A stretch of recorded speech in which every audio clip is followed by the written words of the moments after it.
যেই মাসের জন্য রাসূলুল্লাহ সাল্লাল্লাহু আলাইহি ওয়াসাল্লাম 2 মাস থেকে দোয়া করতেন। আত-তাবারানি ফিল আওসাতের 3939 কত 3939 আল বাইহাকি ফি শুআবিল ঈমানের 3435 অনেকে এটাকে জাল হাদিস বলে, এই জন্য হাদিস দুটার নাম বললাম। আনাস ইবনে মালিক রাদিয়াল্লাহু তাআলা আনহু বলেন, যখন রজব মাস চলে আসতো আল্লাহর রাসূল বলতেন, আল্লাহুম্মা বারিক লানা ফি রজব ওয়া শাবান ওয়া বাল্লিগনা রমাদান। আয় আল্লাহ, রজব মাসে আমার জীবনের মধ্যে বরকত দান করেন, আমার রিজিকের মধ্যে বরকত দান করেন। শাবান মাসে আমার জীবনের মধ্যে বরকত দান করেন, আমার রিজিকের মধ্যে বরকত দান করেন। ওয়া বাল্লিগনা রমাদান, আমাদেরকে রমজান পর্যন্ত পৌঁছায়া দেন। কারণ রমাদান হলো খুবই গুরুত্বপূর্ণ একটি মাস।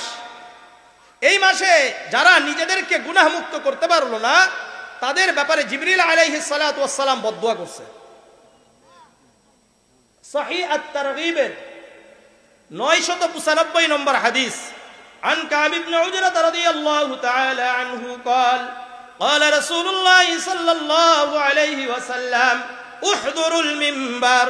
কাব ইবনে উজরা রাদিয়াল্লাহু তাআলা আনহু বর্ণনা করেন, আল্লাহর রাসূল সাল্লাল্লাহু আলাইহি ওয়াসাল্লাম একদিন বললেন সাহাবাদেরকে, এই আমার সাহাবারা, তোমরা মিম্বারের কাছাকাছি আসো। ফাহাদারনা, কাব ইবনে উজরা রাদিয়াল্লাহু তাআলা আনহু বলেন, আমরা সাহাবারা কাছে কাছে এসে বসে গেলাম।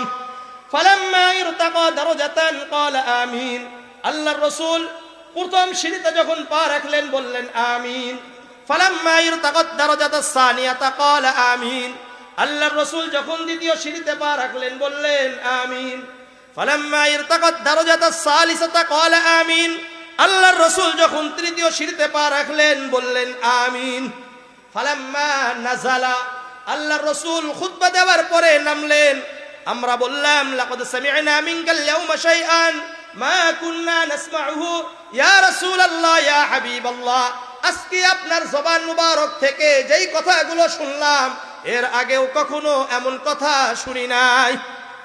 কারণ আজকে আপনি প্রথম সিঁড়িতে পা রাখলেন বললেন আমিন, দ্বিতীয় সিঁড়িতে পা রেখে বললেন আমিন, তৃতীয় সিঁড়িতে পা রেখে বললেন আমিন।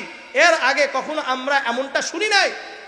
তখন আল্লাহর রাসূল বললেন, ইন্না জিবরিল আলাইহিস সালাতু ওয়াস সালাম আরযলি। যখন আমি প্রথম সিঁড়িতে পা রাখলাম, জিবরিল আলাইহিস সালাতু ওয়াস সালাম উপস্থিত হয়ে বললেন, বাউদা মান আদরাকা রমাদান ফালাম ইগফার লাহু।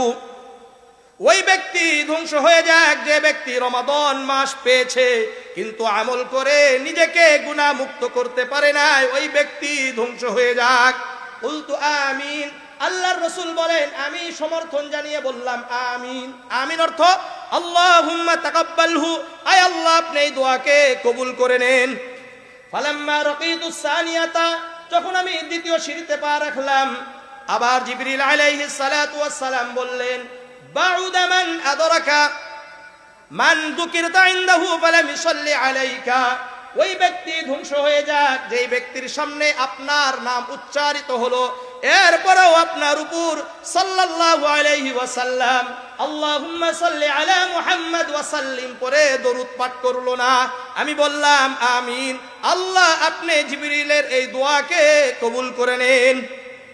ফালাম্মা রাকিতুস সালিসাতা, যখন আমি তৃতীয় সিঁড়িতে পা রাখলাম, জিবরিল আলাইহিস সালাতু ওয়াস সালাম বললেন, বাউদা মান আদরাকা আবওয়াইহিল কিবারু ইনদাহু আহাদুহুমা আও কিলাহুমা ফালাম ইদখিলাহুল জান্নাহ। ওই ব্যক্তিও ধ্বংস হয়ে যাক যে ব্যক্তি পিতা মাতার উভয়কে বৃদ্ধ অবস্থায় পেয়েছে অথবা কোনো একজনকে বৃদ্ধ অবস্থায় পেয়ে তাদের সেবার মাধ্যমে নিজেকে জান্নাতীর উপযুক্ত করতে পারলো না। জিবরিল আলাইহিস সালাতু ওয়াস সালাম বললেন, এই ব্যক্তি ধ্বংস হয়ে যাক। আমি নবী মুহাম্মদুর রাসূলুল্লাহ সমর্থন জানিয়ে বললাম আমিন। আল্লাহ জিবরিলের এই দোয়াকেও আপনি কবুল করে নেন। তাহলে রমাদান মাস পাওয়ার পরেও যদি আমরা নিজেকে গুনাহ মুক্ত করতে না পারি, তাহলে আমরা ধ্বংস। রমাদান মাস কোরআনের মাস, রমাদান মাস কোরআনের মাস।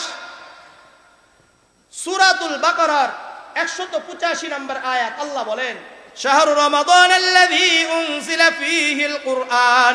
হুদাল লিন-নাসি ওয়া বাইয়িনাতিন মিনাল হুদা ওয়াল ফুরকান।